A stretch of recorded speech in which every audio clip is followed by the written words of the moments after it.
para tempat hiburan malam, tempat-tempat maksiat, dan kita juga operasi di tempat penginapan.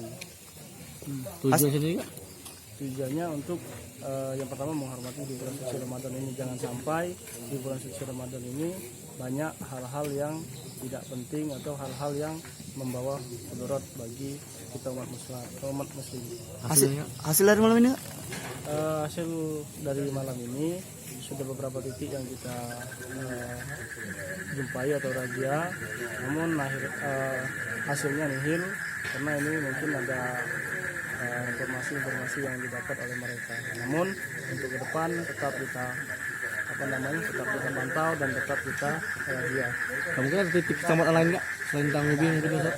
Ya, untuk di tempat-tempat lain itu akan kita laksanakan juga, namun bukan malam hari ini, namun akan kita sweeping untuk mungkin beberapa hari yang akan datang. Oh, berarti informasi ada indikasi bocor Bang ya? Besar kemungkinan ada indikasi seperti itu.